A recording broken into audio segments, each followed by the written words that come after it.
I got solar panels thinking I'll have non-stop power. No more worrying about power cuts. My home runs on sun now. And then the first power cut hit. Every single panel on my roof went completely dead. Hi, I'm Shweta from Arkahub, and today we are going to discuss why your solar panels will turn off during a power cut and how you can fix it. Here's what's happening. The solar systems that are picked by most Indian families are the ones connected to the electricity grid. We call this the on-grid system. That means they're connected to the government electricity board. And here's what nobody tells you. An on-grid system needs the grid to be active in order to function.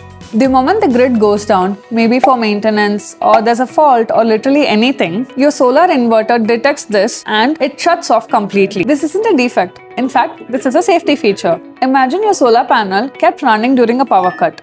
The electricity goes back to the grid and it could injure a lineman at work. So, your solar panels and inverters are fine. The sun is doing its job, but you still have zero power at home. That's the on-grid problem. To break this down better, let's discuss with our in-house expert about it. Hi, this is Vignesh, our head of product development. So, can you explain how an on-grid system works when there's a power cut?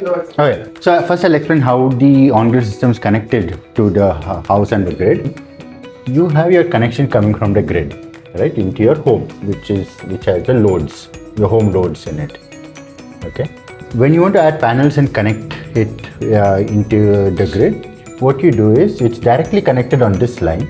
You have the on-grid inverter sitting here and your panels are all connected here.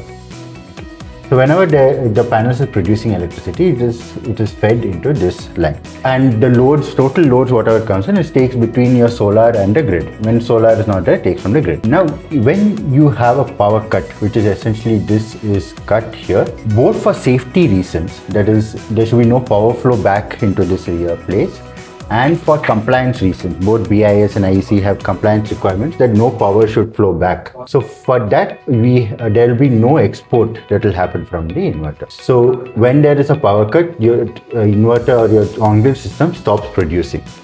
And so there's nothing to power your loads. So irrespective of it is in the day or night, you don't get any power backup. So how does one home fix this? So to actually fix this problem, you have to move into something called a hybrid setup, right? So what happens in a hybrid setup? Let's look at the same thing. If you have the grid coming here, you have your loads, right? And by loads, you mean our consumption at home? Consumption at home. So your appliances, your lights, your fans, everything. So for that, what you have is you have a hybrid system. So you have something that this is called a hybrid inverter. Why is it called a hybrid? So you have your solar panels that is coming here. You also have a battery that is attached. And now the way this is connected is you also have an output. Like this is called a load. This is the input into the inverter. There is an output that connects into your loads here. Okay. Normally when your grid is there, your hybrid system takes the solar, either charges the battery or pushes to loads or pushes to the grid. So if the loads are lesser than what solar is producing, it's exported. When grid is not there and whatever load that is there at your home, your lights and fans are now powered by the hybrid system. So it combines solar and battery. If during the day solar is there and it's enough for your loads, the solar flows, your power flows here. If there's not enough solar, then the battery also compensates for it, and you now have uninterrupted power that comes here. So the two advantages. One is you have uninterrupted power, there's a backup that is there. The second is even during power cut during the day, your solar is not wasted. It powers the loads. So you mean to say that if there's a power cut, so the grid stops getting the power from the inverter? Yes. But it still powers your home? Yes. Okay, great. Because there is a separate connection to the loads. So when we go for an on-grid system initially and later we realize that there are power cuts happening and we now want to do a hybrid system, right? Is that really possible? It's possible. So what you end up doing is you replace your on-grid inverters with a hybrid inverters and a battery. Okay. Right?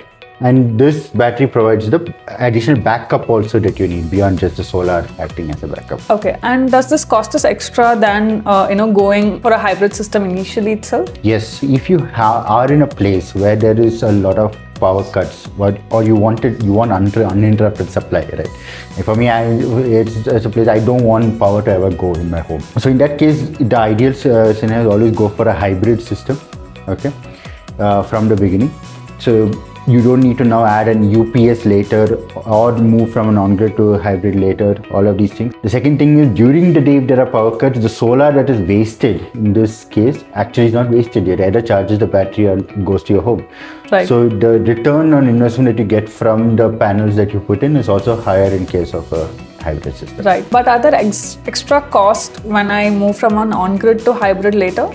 Yes. Is that happens only because of adding a battery? No, I have to replace my inverter also, right? So when I move from an on-grid inverter to a hybrid inverter, I have to replace my inverter. Right. Okay. If you put a hybrid inverter initially, you can add the battery later. Okay. Okay, but if you put an on-grid inverter, then you have to replace it with a hybrid inverter. Thank you so much. Yeah, thank you. So now that we know how both the systems work, how do you know which one is right for you? Ask yourself 3 questions. 1. Do you or any of your family members work from home? 2. Do you have elderly parents or young kids who need any sort of medical attention at home? 3. Do you currently use an inverter or UPS for power backup? So if you answered yes to any of those, a hybrid system is worth the conversation. The extra cost is real, but so is the peace of mind. At Arkahub, this is in fact the very first conversation that we have with every homeowner before we even size a system or recommend anything. Because the right system isn't just about panels on a roof. It's about a home that actually works the way you need it to. So now you know why your solar panels will turn off during a power cut and how you can fix it. And that's all for today. For more content on home energy, subscribe to our YouTube channel.